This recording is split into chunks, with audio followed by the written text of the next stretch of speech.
Another Duly Noted podcast comes to you from the Coach's Podcast Room at Spurrier's Gridiron Grill in Celebration Point. Okay, and welcome into another Duly Noted podcast presented by our good friends at Titan MRI, coming to you from the Meldon Law Dooley Dome Gator Studios here today. We threw this out there about another Duly Noted podcast related to Cutter, and the response was not overwhelming. I think we're just going to leave it where it is. Didn't seem like it was a big deal to anybody about it, but we do appreciate all you getting into the Leonardos and Millhopper quick picks, and we'll get to that in just a little bit. Today, Brandon Spikes is going to join us. We always love talking to Brandon about anything. We'll talk to him mostly about his career at Florida, back when Florida had linebackers that made differences in games. And then Monday, because Coach Spurrier will not be here, he'll be at the Hall of Fame. Judd Davis is going to sit in for him and do the show. And then on Thursday, Chris Harry is going to talk some Florida basketball with us from FloridaGators.com. Always great talking to him. So big shows coming up. It'll be a lot of fun. And again, guys, I know football season is over, but this show goes right through, and we don't stop. We maybe take a day off here and there, and we'll try to bring you great guests and continue to talk Gator football and Gator basketball and Gator baseball as we go forward as far as that goes, and all the other sports. And, of course, Florida good in all of them. In fact, today, as we're not as we're speaking, I think it's a little bit later, or as I'm speaking, the NCAA tournament starts here in Gainesville for volleyball. And Florida, of course, is playing the night game, 7 o'clock over there at the O-Dome. Let's get to our Process Service of Gainesville starting five, brought to you by Process Service of Gainesville. Appreciate Scott Hart for being a great advertiser for us, and we appreciate everything he does. Let's get to it. Number one is it's the aftermath of a season. It is the obituary. And I'm not saying that negatively. Every season has its obituary when it's over, just like every human being has one. I guess not everyone gets one written, but most people get them written. But you know what I mean. Everybody's thought of for something. And so to me, that's what football seasons are. The petty line, you can look back, but it's best not to stare. It's nice to look back at this stuff. And this is why we have people like Spikesy on to talk about the good old days. And that's fine. And we want to relive those and enjoy them and think about them a lot. But that's not what you are. What you are is what you are right now. And I think as we look back on this season, very frustrating year, you've had the two coaches get canned, both on the defensive side. Defense has been bad for 2 years. It was bad before that. It wasn't recruited well. Whatever the reason, they've been bad on defense. It got to the point where it was historically bad, and then didn't look like it got better, and then didn't get better. Is it a panic move? I don't know. I'm not around it. I don't know if there was some other conflicts. I don't know if it was recruiting involved. I don't know if it's just I got to fire somebody. We'll just wait and see how it affects the team next year. Every time a guy goes and a new guy comes in, it seems like Gator Nation embraces the new one and begins bad-mouthing the old one. And look, I'm part of that. Because a lot of times you don't get the info on what was really going on until after the person has been let go. I knew it was bad with McElwain. I didn't know how bad it was, in terms of his relationship with other coaches and stuff like that until after he left. I knew Zook was not winning like Spurrier, but I didn't know that Zook was also not winning with boosters and not winning with – I know he wouldn't win in the media, but anyway but now you're going to get people in the portal. It's amazing how many good quarterbacks seem to be in the portal. Of course, that's not what Florida's in the market for. They're in the market for other positions, but we'll see if that's able to work out. But, it is you kind of look back on it and you just think about how it was not fun. It just wasn't fun, and it was a team that gave you hope. It gave you the feeling that this could get better. And then it always snatched it away and said, no, we're really not any better. So as we sit here today, that brings me to that point. It's just still number one. But I don't know whether people feel like that Florida's going to be that much better this next year. In fact, I had a question from somebody who listens to the podcast, and he was mentioning the schedule and how tough the schedule is. And I've said this before. It is tough. But look, I don't think it's as tough as people think it is. Two of those teams are going to have new coaches. We'll see how that works out. Sometimes it doesn't work out in the first year. But the point is, if you're good, you're going to have to beat somebody. If you're good, be better. Be better than people. It's not about, if we could only play Ball State every week, we could go 8-4. No, who cares about that? You got to get good. And if you and that's when you'll find out you measure yourself against good teams. That's just I've gotten to the point where I'm not going to complain or and I have in the past. Lazy scheduling and everything. Look, they did a great job of this schedule going forward. I hope they do a good job. But whatever it is, you're going to beat somebody. I always used to get really mad. Oh, look, they matched them up and them in the second round, or this team, and that's not fair. And they had to beat them eventually. You can't duck everybody. You're going to have to play somebody good to be good.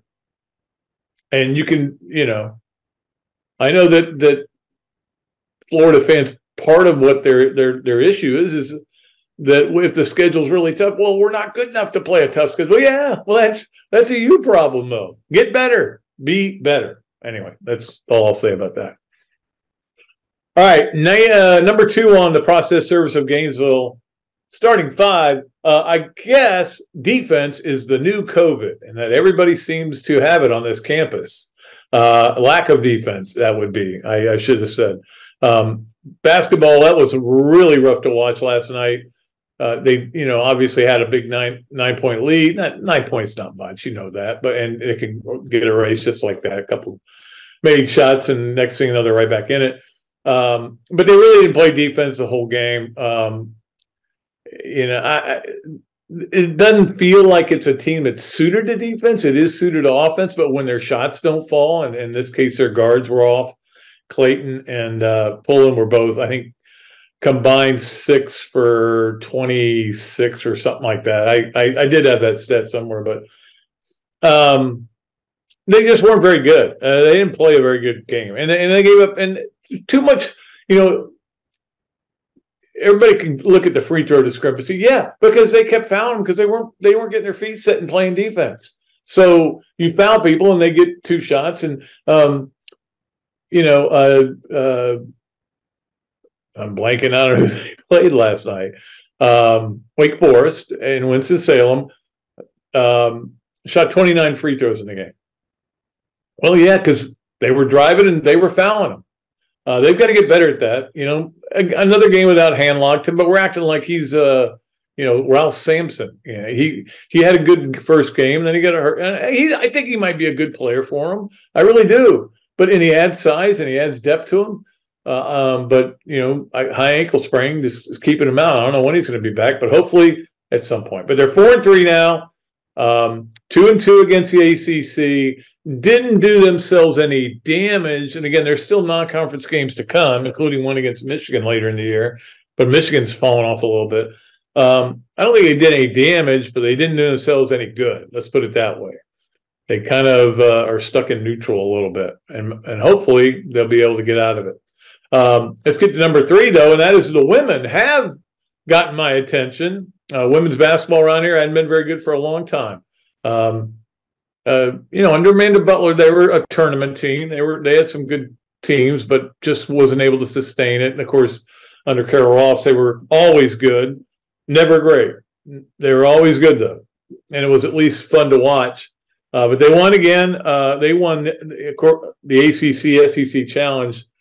Both the men and women were part of that, and the women beat Georgia Tech. So they're 6-1. They got Marshall on Saturday. We'll see. They've got players that are really good. Maybe like sometimes you would watch Florida basketball and you would go, Florida never has that player that just drives down, gets her own shot, and makes a 15-footer. And now it feels like they've got those. So, and they're going to get bigger and bigger and better and better. I think Kelly Ray Finley is off to a really good start. I think she knows what she's doing. That's my take on it. Let's get to number 4 on the process service of Gainesville starting 5, and that there has been a lot of talk this week, especially on the tailgate, where we do our radio show every day, about the stadium and people saying, hey, we're going to the games. You don't need to make it nicer. We don't need to spend that kind of money. We're fine. We don't want to take anything away from the atmosphere. And that is something that Karen and I have talked about. Karen, my wife, who goes to a lot of games in both sports, obviously. And that's what she said that. I said the same thing. I think we said it. I don't like what they do with basketball. It's nicer. Yeah. But it's not supposed to be nice. It's supposed to be a place where it's tough to go play. And I think that's at least the plan football wise is to make it nicer. But when you're selling it out 9 times in 2 years for a losing team, do you really need to make it that much nicer? Here's my thing. And again, I don't have a look at the plans. I don't know anything. I don't know anything. But if it was me, I'd say, let's cut that margin by 70%. By how much you want to spend, and just make it nicer in some simple ways, easy ways. Yeah, put the railings in. Yeah, they need railings in there. There's no doubt about it. But just make it nicer, but not. Keep it the Swamp. You didn't keep Alligator Alley. Went over to the O-Dome, and that had even a better atmosphere. Alligator Alley was unbelievable. So you didn't keep it when you changed it, though. Don't do this with the Swamp. Don't make it not the Swamp. Okay? That's all I have to say. That's my bit of advice. All right, let's get to number 5, and that is that we have championship games, obviously, this weekend, and I'm really trying to there was a part of me the other day that I was so kind of, I don't know, I don't want to say down. I don't know. I just was kind of like, because college football, it's not just that Florida's been bad. It's that every time I root for a team to win, they lose. Like the teams I want to win hardly ever seem to be winning. And that is, I love college football, but one thing I love about it, adore about it, is that you can sit there and make a game bigger than it really is because you're really going to root against one team or root for one team. Anyway, it just feels like every game has gone the other way. And so I'm trying to get into the championship games, and I'm like, well, Georgia's going to beat Alabama. That's coming. Texas is going to win. That's going to happen. Florida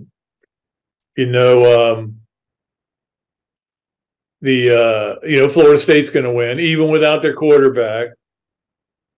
You would think I could just watch these games and go and be, man, this is great. I did try to do that a little bit this week with a couple of games. I said, let me just watch it. Like Louisville, Kentucky. I didn't have any skin in that game. I mean, at first I was kind of rooting for Louisville, and then I was like, they got way ahead. I'm a root for Kentucky, and then Kentucky won. And I don't know, man. It's a me problem.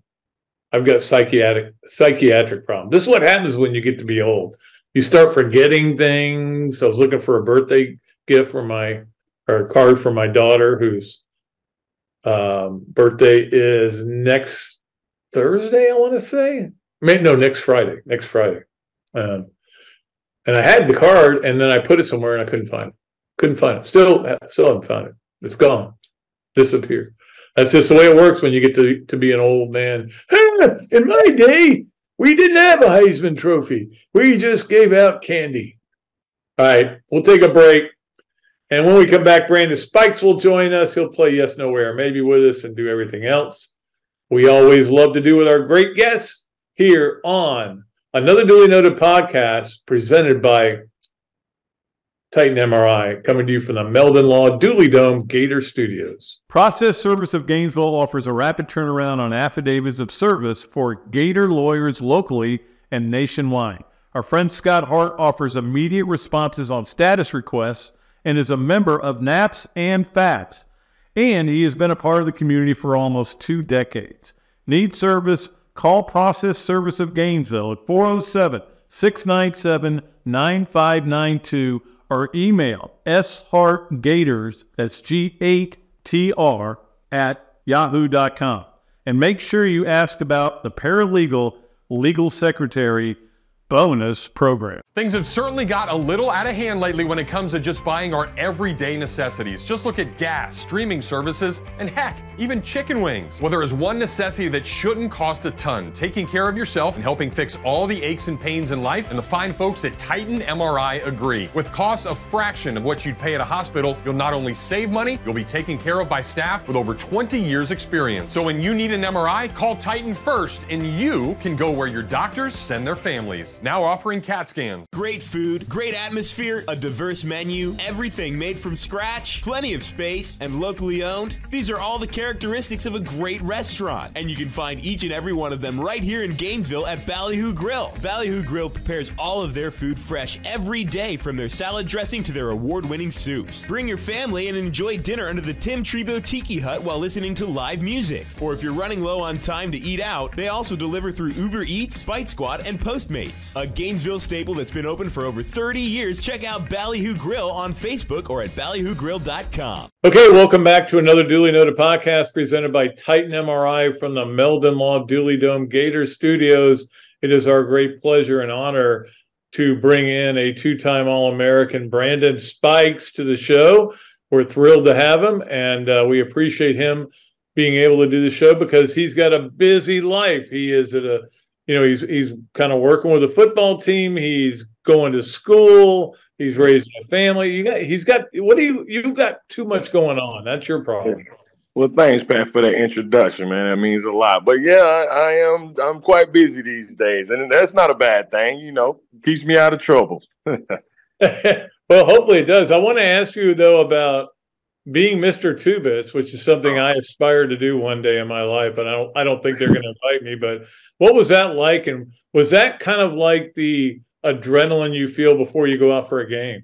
Oh, absolutely, man. It was, it was a dream come true. I always admired his story, his legacy, his brand, how he got it started. It's just more about, building that camaraderie. And that's what I'm about. The football itself, the game itself, it brings people together. And that was his whole thing. So to be able to come out and do that, especially with my daughter being involved, man, it was a great night, man. I just hate that we couldn't pull that win out. But other than that, man, it was magical. It was a lot of fun, a lot of energy in the building for sure. Well, so cool. And I know for you to see, again, Brandon Spikes coming to us on the Big Mills Cheesesteaks Zoom line, for you to see Timmy there as well, and kind of rekindle some stories, and there probably were some stories told, but to have the two of you there, that basically the yin and the yang of the 08 national championship.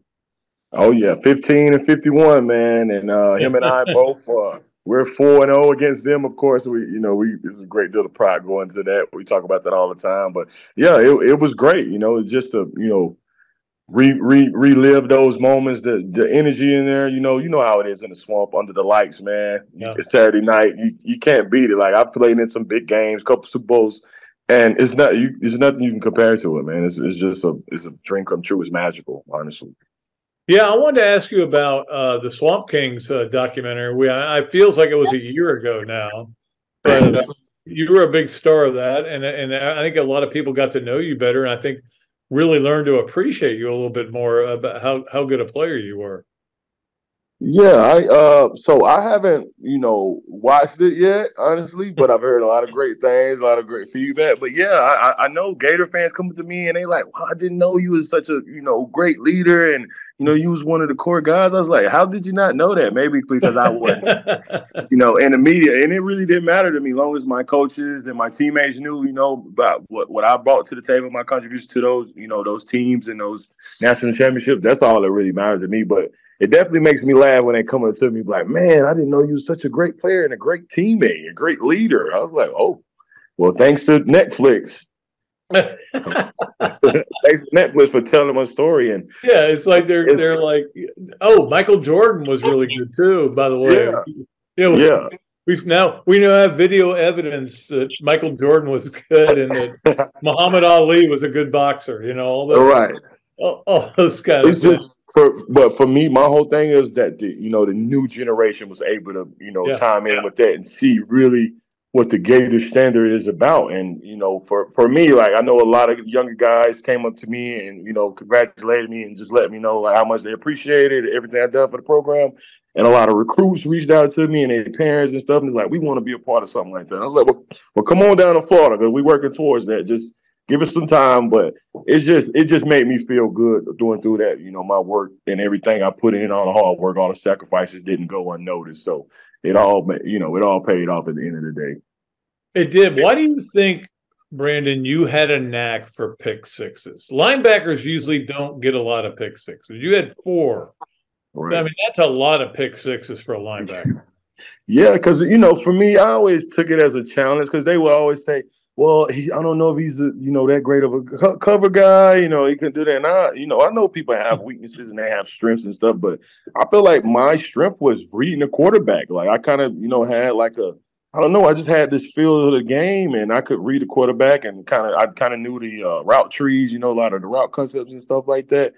And I would just try to. Half of it was taking risks too now, Pat. But playmakers take risks, and I came out on the better half. So, and I was able to change the game sometimes with a lot of those big plays that we needed. I tell the guys now, I'm like, bro, somebody gotta make a turnover. Somebody got to make an impact on the game in order to change things, to get the momentum. Like, we need the ball back. And like I said, as a linebacker, as one of the, captains on the team, I felt like that was part of my role also, other than just doing my job, make an impact on the game. So, getting that takeaway, it does a lot, for the whole 3 phases of the game.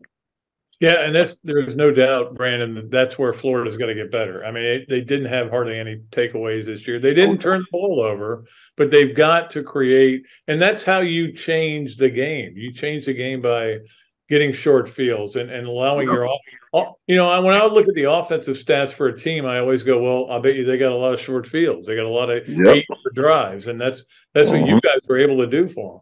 Absolutely. Every great team I've been a part of, like, we just played complementary football. You get those short field, you got a explosive offense. All they need is 2 first downs to score or a first down. Man, I'm gonna get you the ball back all day if I could. You know what I'm saying? Right. That's what I try to make these defensive guys that we got on the team now understand. Like, somebody needs to create or do something, be disruptive, do something to help the offense out. And our offense is pretty good. Like, they did their thing. Once they get the ball, they get in rhythm, they kind of moves the ball. Nobody really stopped them, at all, really. Maybe 2 teams, other than that. But we kind of went up and down the field all year. And I was like, just get 1 stop, 1 turnover. That's all we need, man. We can win this game. Just 1. I'm not asking for 3 or 4, which great defenses, they win the turnover, battle, each time. But you're right, man. I think 4th and 17, you and I both threw up at Missouri, but don't go talking about that. Let me ask you this. Your height was listed in the combine at 6'2" and 7/8. There's no way. You're way taller than that. You're way taller than that. Hey, Pat, that's hilarious because every day guys come in and they be like, Spike, how tall are you? I'm like, 6'2". I'm like, Google it. You can see it. They like, man, I've been 6'2" my whole life. There's no way you 6'2". I'm like, hey, it wasn't me. They measured me at 6'2", bro. I'm 6'2", but yeah, I'm 6'4". But at the combine, I got up there and during it, I'll never forget that gentleman. He was like 6'2". I looked at him. I was like, are you kidding me? He's like, next guy, move. And they put me down at 6'2". I'm like, I've been 6'4" since I was 12 years old. How am I 6'2" now? Am I already shrinking? I thought that happened with me later in life once I started losing inches. Hey, look at me. I'm shrinking. Yeah, you're okay. But you don't have to worry about it until you get to about this age. And the next thing you know, your spine starts to curve. Yeah, that's what I heard. When I saw that 6'2" and 7'8", I go, no way. Right. I've seen that guy every week. No way he's 6'2". Well, not with that, I mean, everybody about it.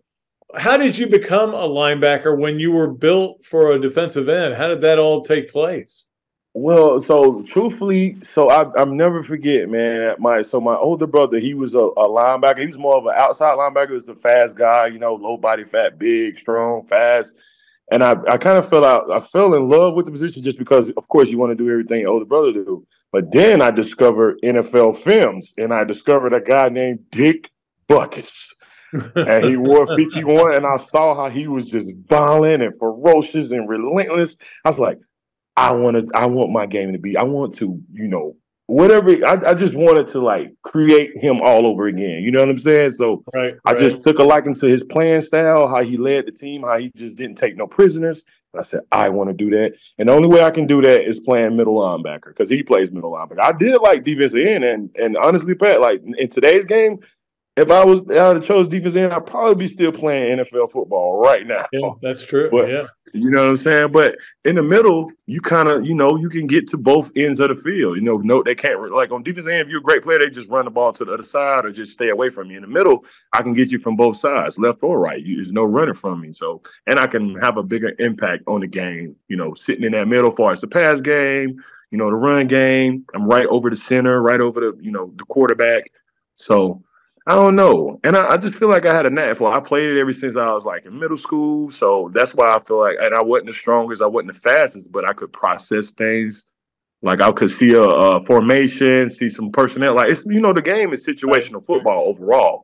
But like playing linebacker so long, my natural instincts kind of, led me to, it just kind of helped me be a great player. I don't know. The game was a lot slower for me than a lot of my peers and stuff. And I think it was the best position on the field, for me, like far as you can run and hit, make plays on, run game, the pass game, and things like that. And not only that, I'm the quarterback of the defense. I get to run my mouth the entire time. So I never won a mouthpiece either, Pat. My whole career, I never. And I thank God I still got my teeth. No. Wasn't the rule that you had to wear it for a while, but then they dropped the rule? Yeah, they dropped the rule. I think it was right when I came to college because I remember the umpires and stuff. They would get on me in high school, like, "Where's your mouthpiece?" I was like, "Hey, man, you do your job. I got to run a defense. I got to get the calls out." But yeah, man, I fell in love with the position, man. If I had to do it all over again, I'll choose it. I'll choose that same position again, man. All right, let me ask you this. You were named a two-time All-American, 2008 and 2008 and 2009. Do you get two pavers out there in front of the stadium or just one? Hey, Trey, it's crazy you asked all these questions like you was walking with me today. I was coming from Hawkins today. I was like, let me go over here and check my brick out, man. Sometimes I like to look at the bricks and stuff. And I actually got two bricks, two of them. I just discovered this today, Pat. Yeah. Well, that's today. Oh, and I received my Hall of Fame ring like just a few minutes ago before I got on here. Really? My 2020. Yeah, I just got it because I'm kind of procrastinating a little bit, and I just, people are like, how many rings? You must have a lot of rings if you don't want to get your Hall of Fame ring. I was like, you know what? I do have a lot of rings, so I'm just gonna add this one to the collection. Before we play Yes, Nowhere, maybe here on the Big Mills Cheesesteaks Zoom line, which we will play with Brandon Spikes, I got to ask you this video I saw, and I think I talked to you about it at the Gainesville Quarterback Club, where they're interviewing Gronkowski and a couple other guys on the Patriots team, and they go, who hit the hardest? They go, Spikes, no question, end of argument. And I'm like, well, it's like an E equals MC squared equation, Yeah. Energy times mass times speed. Yeah. It worked pretty good, and it worked good for you there. Hey, Pat, I have been hitting kids like that ever since I was in elementary school. Their parents were like, no way, we want to see his birth certificate. How is he hitting so hard? Why is he so violent? Why is he so physical already? Thank Dick Buckets. But that was like one of my strengths. I could really, in a small amount of space, I didn't need a lot. I could explode into you, really, you know what I'm saying? I could just shoot into you no matter what. If you 350 pounds or you 180 pounds, like it really didn't matter. I was going to run through your face. And I realized at a young age that a lot of players they wasn't really wanting all that contact. Like football is a contact sport, but everybody's not inviting the contact. You know what I'm saying? Going to look for. I would search for it. Like I like the first place. Sometimes I just run into somebody just to set the tone. Like you better get ready. But you know, football is a mental game. So he's thinking I'm gonna be coming downhill like that. Then I just juke him one time, hit his running back, and he fumbled the ball. You know what I'm saying? So it was all my games, but when I got to the NFL and I realized I could still play the same way, and I put fear in grown men's, put fear in their heart, and they like, yo, watch out for him. And then at first I thought I was just doing my job. I'm like, a linebacker supposed to be physical, he's supposed to be downhill, violent, you know what I'm saying? But when coordinators, offensive coordinators, the O-line, running back coaches and stuff, they like look for me after the game like, hey man, we had you red dotted. We just wanted to, our game plan was to make sure you didn't hurt any of our key guys. We got a whole season. And I was like, man, I'm really bringing it, man. So, but when my teammates come tell me, I hit a guy, knock him out, Pat, like literally knocked him unconscious. And they'll look at me like I was like a psychopath or a killer or something. I'm like, bro, our chances of winning just went up. We just knocked the starting running back out. Let's go, baby. Hey, I know you're busy, and I know you've got going to school right now, right? Yep. You're trying to get your degree. What's your major going to be in? I'm majoring in anthropology. So right now I got 3 B's and an A. I'm really proud of that, man. So I've been working hard, man. Got a lot of resources here at Hawkins, and shout out to those tutors and everybody's over there, helping with that. It's great. Like I'm in a different headspace now as a student. So it's been this experience right now as a grown man coming back to school 14, 15 years later is totally different from the immature student athlete when I was here as a player, and you're also a volunteer coach out there, and yes, sir. I know you're trying to fire them up, but I mean, there's only so much you can do because the talent level's going to come. We know it's going to come, but it's not quite there yet. It's not mostly what I do now, especially with the linebackers. I try to preach, what Bateman's preach, fundamentals and techniques. Like if you kind of master those, you'll be a pretty decent player if you can, take pride in that and try, take pride in the process and getting better each and every day. Because I tell these guys, I'm like, you guys are a lot more talented, a lot more gifted than I was. Like, how did my slow 5-flat 5-1 running but make all of these plays? Like, tell me how can I make these plays and you can't make these plays? Like, what is happening? It's like everybody ain't you, coach. I was like, you stronger than me, you're faster than me. How are you not making these plays? And I just told him, I was like, you know what? I think I took more pride in the process. I fell in love with, I fell in love with the week, the process throughout the week, getting to the game on Saturday. So once the game, it was time to be a showman. I already had played so hard during the week. I practiced and prepared like I was supposed to. The game was a lot easy. So that's what I try to, communicate and talk to those guys about. Like, you guys got to worry about the small things. You might think they just don't matter, but the small things eventually turn into big things if you don't, take care of them and take ownership. So that's what I mostly do with these guys. I'm still learning a lot of them, building relationships with them, and they I could tell they trust me. They know that I used to be in those same shoes, same goals. So that's my whole deal, man. Just try to teach. I feel like that's what I owe because the games was so well. The game did so much for me and my family. This is what I owe to the university. University done so much for me and my family. So I think this is my contribution to the younger generation and the younger Gators, the ones that's really Gators, Pat. You know what I'm talking about. Oh, I know. Like, not the guys that's got but the if hit. You got a choice. Do you become a coach or do you become a TV commentator? If you got a choice, because you're good at both of them. I appreciate that, Pat, coming from you, because I know you're elite. You're the guru. Because I remember I was like, how do you remember all of this stuff? Like it was yesterday. But I don't know, man. I'm open to anything. Like wherever, honestly, man, wherever they need me and they want, they can use my help, my experience. I'm willing to. I'm a team player, Pat. Like whatever is gonna help the Gator Nation get back to the top, get back to the elite football. Like this is I tell these guys, this is big time college football. Mediocrity, mediocre, like I'll never accept that. And the Gator Nation is never going to accept that. I came to Florida, Pat, because of the expectations, good and bad. Like that's the best thing about this place. It's the expectations, and the bad thing about it, it's the expectations. Like it is what it is. You know what you sign up for. If you're not ready for that challenge, don't come to Florida. Like if you just want to, get an NIL deal and get your money, don't come to Florida. Go. It's other universities there to give you all that. Well, that's the thing with, and I think this is with a lot of SEC fans. There's no middle ground. You either love the coach and all the players, or you hate the coach and all the players. There's no. Well, I'm ambivalent about what's going on there. You got to play yes, nowhere, maybe. Brought to you by Big Mills Cheesesteaks, street dining done the right way. Go in there and tell them you listen to Brandon Spikes on the Another Dooley Noted podcast. You get free fries with the order. Brandon, you need to go in there and get some free fries. Hey, but Pat, I got that Philly cheesesteak from Big Mills. Man, that's better than some of the Philly cheesesteaks I had in Philly. There you go. Wow. There you go.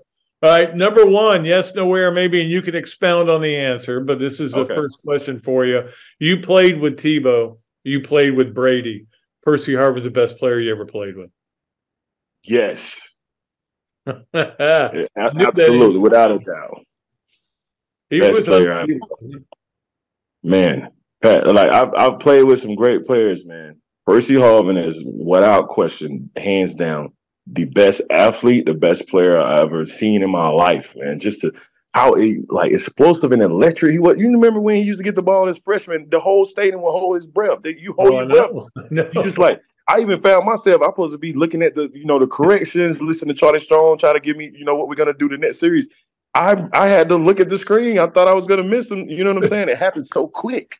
But he was just, man. I'll never forget Urban Meyer. He called me. He was like my junior year, my senior year, and he was like, "Hey, Spikes, I'm recruiting a kid. I want you to see his tape." He sends me his tape. He's like, "This kid will be three years and done. He said all the stuff. I swear, I'm like, how did Urban, that's another thing about Urban. He can evaluate talent. Like, he knew, like, when he was in high school. And I knew when I saw the tape, I was like, what the?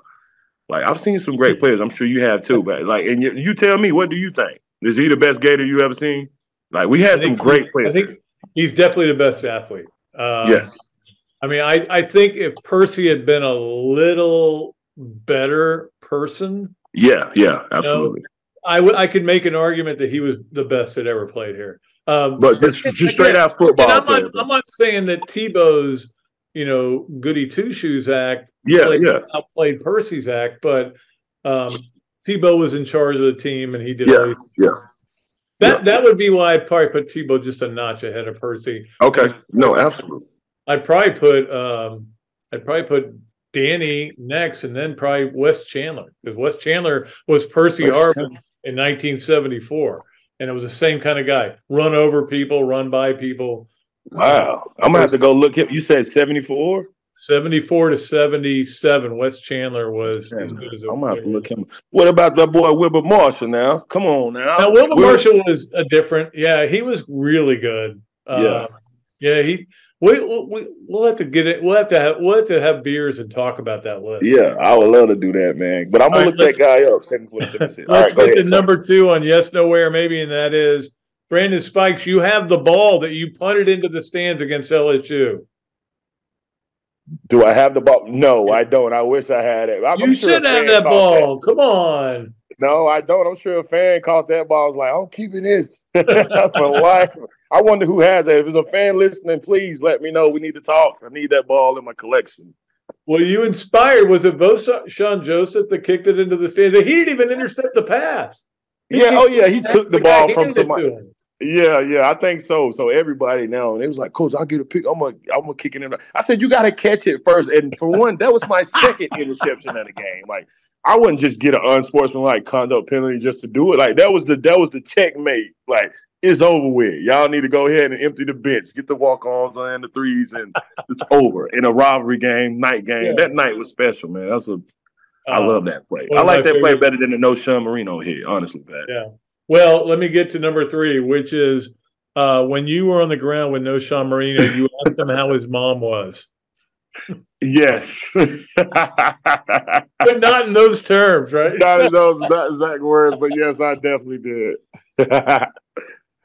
Wow, that is one of the great hits of all time, and that's the one that tone setter, Pat. That was a tone setter there, man. It was. Yeah. And I mean, I'm going to that game. I'm worried. I'm worried that Florida, because they beat your butts a week. You're right. Yep. You're right. And trust me, I dreamed about it every night for 365 days. That's why I had to come out there and do that to let the Gator Nation know, like, we good. We in good hands today, baby. Yeah. Once that happened, I just go, oh, this game's over. Yeah. Oh, for real? It really like it had that much like impact from that tackle. It was like you remember that? Oh yeah. Yeah. I knew you guys were going to be just fine. Yeah, absolutely. Hey, Brandon, I can't thank you enough, man. You're great, and we love talking to you. I love talking to you, the quarterback club. We'll get you on here again down the road. Maybe we can work out something. Come yeah, on anytime, Pat. I'm sorry for the delay. You're really good at this. You're really good at being a student. You're a really good football player. You're good at a lot of things, and we just got to find the right notch for you, right?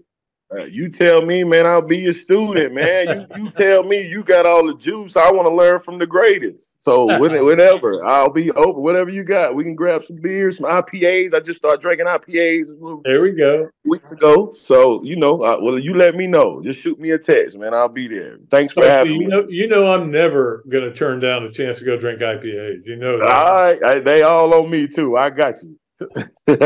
All right, my man. We'll see you later. That was Brandon Spikes. This is another duly noted podcast presented by Titan MRI from the Meldon Law Gator Studios. We'll be back with all of our other stuff, including Hesser and Kipke, Leonardo's, Adams Ribco to Go, Swamp, Games of the Week, Quarterback Club stuff, and Pat Dooley Storytime, all after we take a break here on the show. I was driving behind a lady, and very suddenly she moved out of the way. There was a log laying in the road, and when I hit my brakes, I went on top of the log. I had 280 discs. I just haven't been the same since. Jeffrey Meldon fought for me all the way. Him and his team really went there for me. Throughout the whole lawsuit, he made sure that my bills was paid. It was never no whenever I called him and asked him for something. Call Meldon Law right now. Another duly noted podcast comes to you from the Coaches Podcast Room at Spurrier's Gridiron Grill and Celebration Point. You can watch and listen to us on Facebook and YouTube for every podcast that we do on Mondays and Fridays at 2 o'clock. Listen to the podcast whenever on Apple Podcasts, Spotify, Google Podcasts, Overcast, any of the other 39 platforms where you can find this podcast or your favorite podcast. Remember to like, follow, and subscribe. If you have any questions or comments, leave them in the comments section below or call me if you want to do some advertising at 352-317-3444. Hello there, everybody. I'm Pat Dooley, of course, from another duly noted podcast. And this is a great Adam Brewer, and he's just opened up a place here, Adam Ribco to Go. What gave you the idea to do this, to have a to-go place? We really like the fast concept, being able to get the barbecue. Now we have this new online ordering. So before it was a call ahead carry out, quick service. We have like a curbside kind of a deal where everything's ready to go for you. And then we thought, wow, we have a really great dine-in concept, but how can we make this streamlined for the customer and make it easy and accessible for all parts of town? Adam's Ribco to Go. Come on down and enjoy it.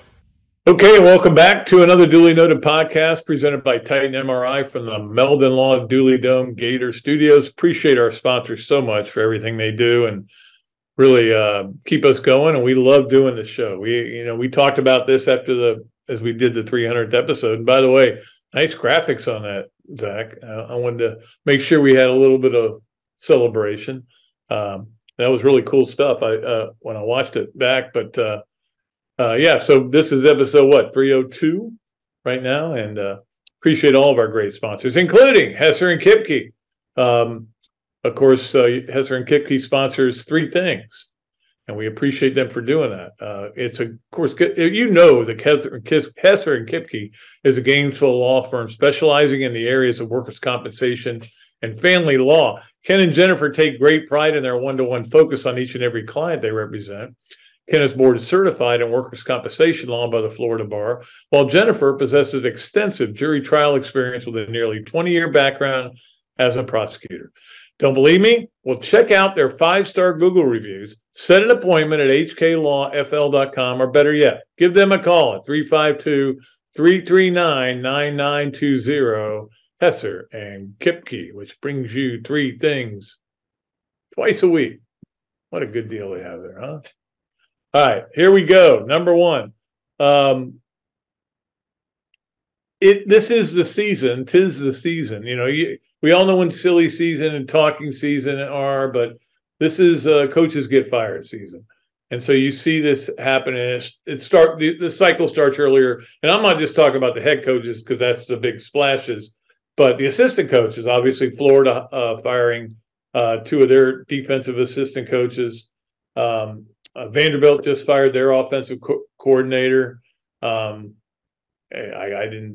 watched a few of Vanderbilt's games, and there was nothing they did offensively that made anybody happy. I know that, but I'm not sure you have the personnel. But this is it can be for different reasons. And in some cases, it is because, look, I brought a guy in, I thought we'd get along. We don't see eye to eye on things.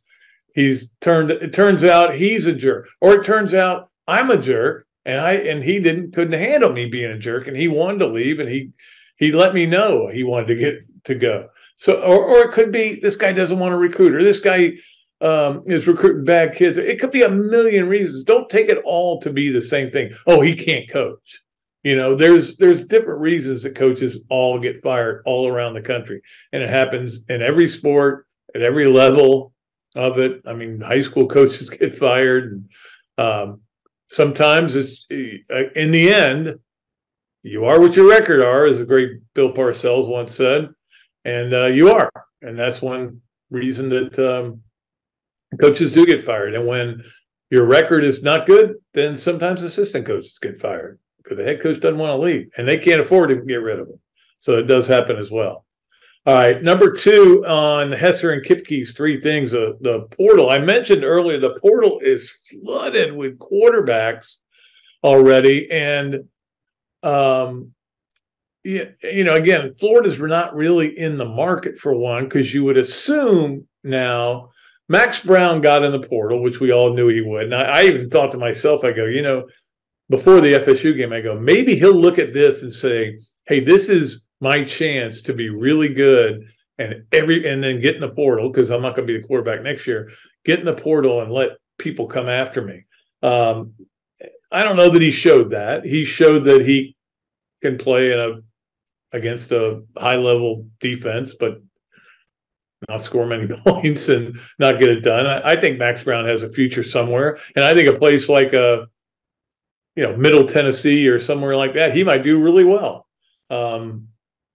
But obviously, at a place like Florida, playing FSU in your first start, not an ideal way to start. But for example, he's out there, but there are a lot of quarterbacks that are out there. In fact, one of them was out there, but not for long, and that was Max Johnson, who we all remember from the shoe game here in Gainesville.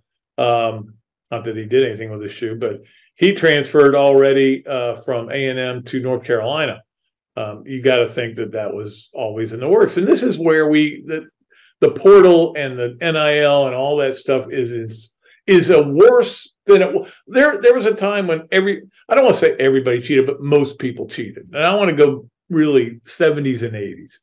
People were cheating at incredible levels. Certainly it was going on here. But that cheating was $50 handshakes, buying the tickets from the players. They got 2, I'll buy them for $1,000 each, obviously, so you're getting extra money.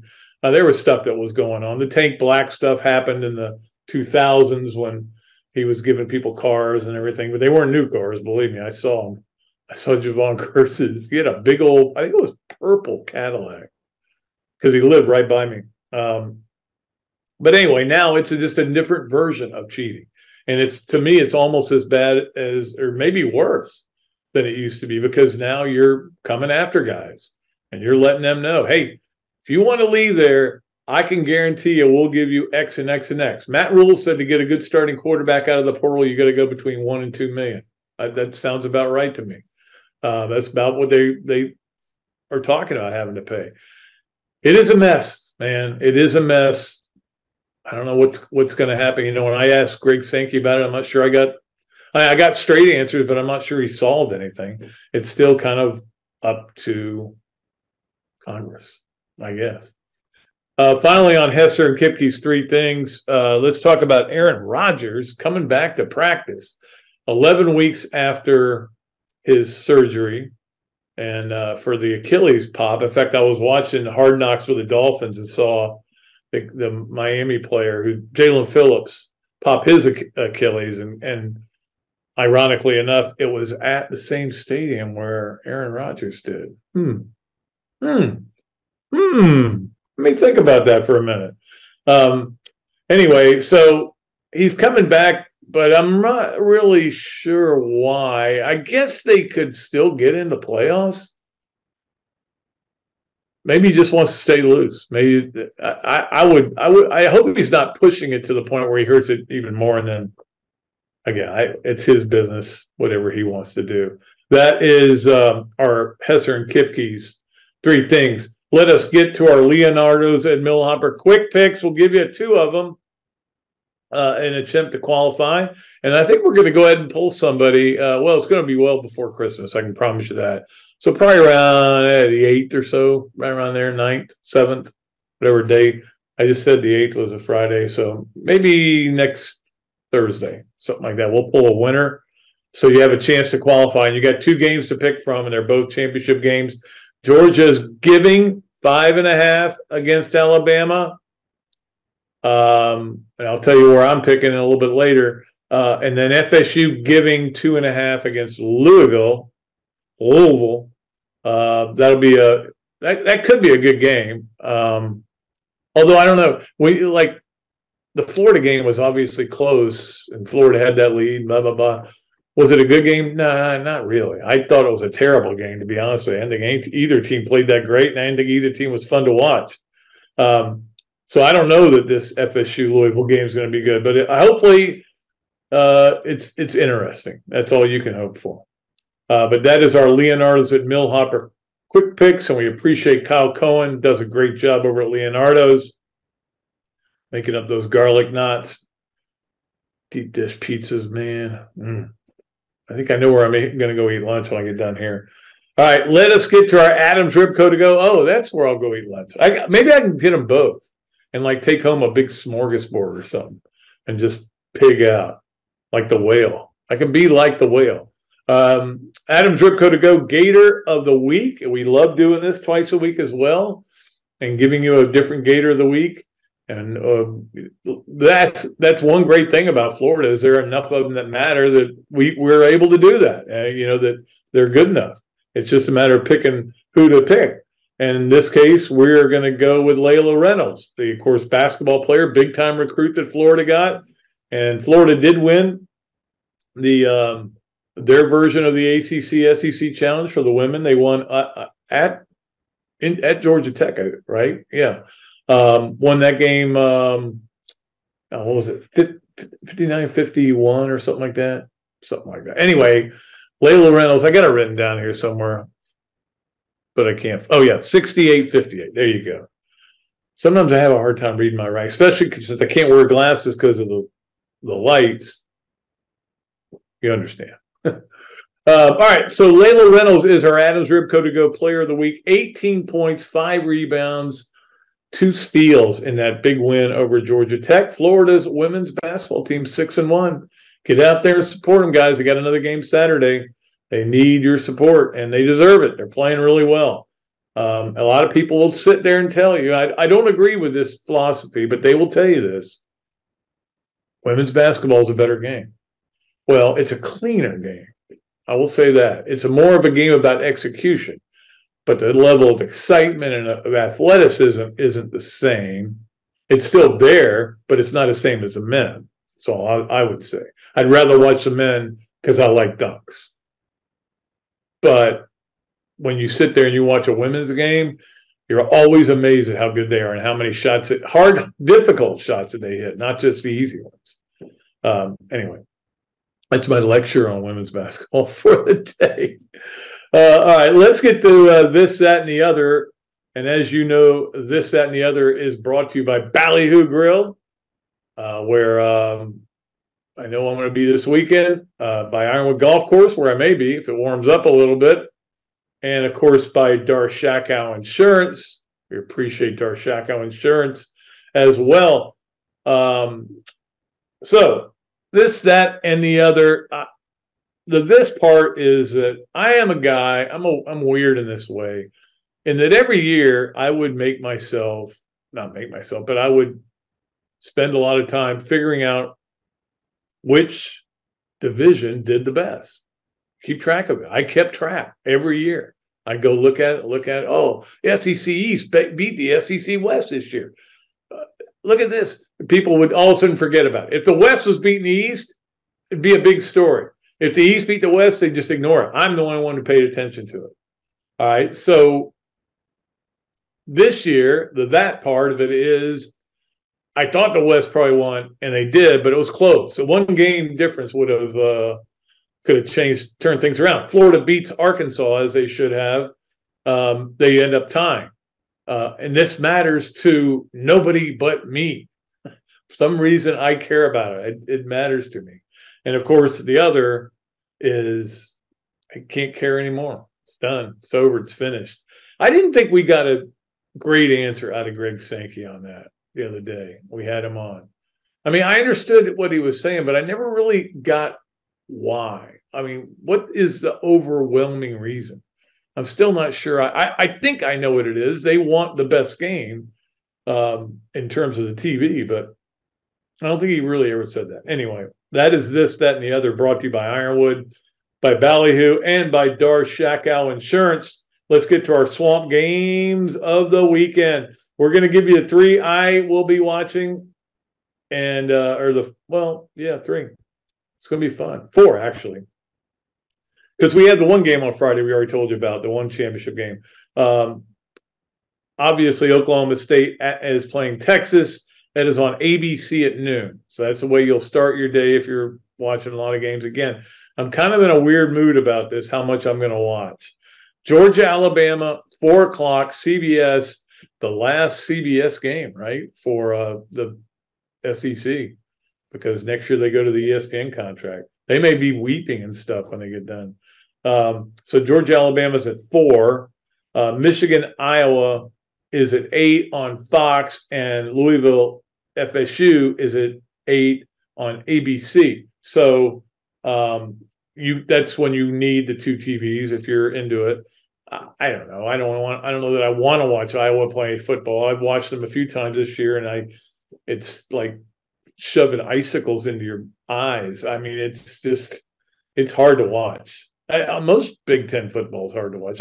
Look, it's effective. You guys do good things. This is the way you play, but it's not much fun to watch. I like fun. When I say fun, I want guys going up and down the field and up and down the basketball court and doing stuff like that. That's just me, though. All right, those are swamp games of the weekend. So head over there. Hey, just because Florida football is done, the swamp is certainly going strong and heavy, and they will have all kinds of drink specials for you as well. So head over there and get some hottie toddies if that's what you want, or just grab some beers and watch all the great games that are going on this week. I didn't even get into the NFL games. I didn't even get into the college basketball games that are going on. So a lot of stuff to watch over at the Swamp Restaurant. All right, let's do our Gainesville Quarterback Club great picks for the last time. Last time this year. Hopefully they'll be back with us again next football season. So I'm doing pretty well in these. I need to finish strong to make sure I make fake money, which is the way I'm playing for.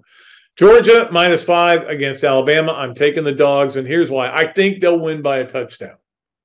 I think Georgia will win by a touchdown. And a touchdown is more than 5.5. So that's why that's the only reason if the spread was 6.5, I probably would take Alabama, because it may be they win by 6. Just my feeling. Oklahoma State getting 15 at Texas. Oklahoma State is a weird team, man. Weird team. They got just destroyed by UCF. It's kind of like Louisville, right? One team that's not that great, although UCF's not bad, but they're not great. Destroys them, and another team they come back and destroy. And it's a weird team. I just got a feeling they're going to play hard, and they'll keep it within 14. Now the spread's 15. So guess what? I'm taking Okie State and getting the 15 points against Texas. Louisville is getting 2.5 against FSU. I think the bubble burst for FSU. It almost burst in the Florida game. Florida just didn't have enough on offense. Louisville has a little more on offense, and it's a little better on defense, to be honest with you. So, well, a lot better during the season. I'm going to take Louisville, and the reason I am is because all year I keep taking FSU, going, well, at least if I get it wrong, or I'm sorry, if they win, at least I got it right on the picks. So I'm going the other way this time. I'm going to take the other team, and maybe I'll get it right again. If I get it right again, I'll be happy. And then finally, Michigan 22.5 over Iowa. I'm taking Iowa. Iowa's not going to. I mean, they may lose this game 21-0. They're not giving up. They're not going to lose by 22.5. Well, we'll see how it goes. I don't know. Well, hope for the best is all I can do. Those are our Gainesville Quarterback Club. Great picks. Look forward to this Tuesday coming up, being out there for the holiday party where they honor all the high school kids and all the high school coaches. That's a great day. It really is. All right, let's wrap it up with Pat Dooley's story time. And I want to talk about, because the Heisman vote, you can vote right now on it. Pat Dooley's story time, of course, as you know, brought to you by Eastlake Pediatrics and Mike Jordan. Sent me a very nice note last night. So I could vote for the Heisman at this moment if I want to, but I always wait. And I'm trying not to put too much on Penix versus Nix, but it's going to have a major influence on my vote. If Penix and Nix go head-to-head and it's 58-54, the winning quarterback will probably get my Heisman vote. Is that right? Is that fair? Probably not. But I want to go back to what was really not fair that I did. I learned to try to be more mature about things and do a better job. And so when I tell you that the Penix-Nix winner, if it's a high-scoring game, will win it, that's not necessarily true, because at some point Sunday morning, I will sit down and go, let's think about this, okay? So it still could be Jay Daniels. I know those are the three guys on the ballot. That's one thing I know. I guess if Jalen Milroe went nuts, I could stick him on the ballot. But 1997, this is the year after Danny wins the Heisman. We were up there. And 97 I'm not happy that I did this. Now, a lot of people will tell you that I didn't vote for Peyton Manning because I just didn't want Vol to get it. And no, I voted for Woodson. I thought it was pretty close, and I wanted to go with him. I thought he did a lot of things on both sides of the ball. I'm a big believer of two-way players, and Manning lost the most important game of the year. That's the way I felt. So, yeah, it was hard to. In fact, I remember being at the president's house the night of the Heisman, whatever president that was. I don't think, was that Lombardi? It may have been whatever president it was. I don't remember. So I'm at the president's house for some party that my wife had been invited to, and we're watching the Heisman Award. And when they announced it, I felt sick to my stomach. I go, man, you should have voted for Manning. And so I felt bad about it. But the worst part, it was not that. That meant 1 point, okay? That's not why he didn't win the Heisman. And this isn't why he didn't win the Heisman. But you know who was third on my ballot? Noah Brindise. Now, I did that because I wanted Noah one day to say, hey, I got to vote for the Heisman Trophy in 1997. Fact, you can look it up. In retrospect, that wasn't a good move. I'm not apologizing because I don't love Noah, and I still do. And there's still a part of me that is glad I did vote for him. Didn't really affect the vote, but it did. I always talk about the integrity of the ballot and the laziness of voters, and I did a little bit of that. And so maybe I shouldn't be talking about it. But on Sunday, I'll make my vote. I won't be able to tell you who it is until the following week, because that's the rules. All right? That's going to do it. Well, I'm sorry to bring everybody down by telling you what a terrible person I am. But that's going to do it for our show today. Appreciate all of you who watched or listened to another Duly Noted podcast. We'll be back next week with Judd Davis on Monday and Chris Harry on Thursday.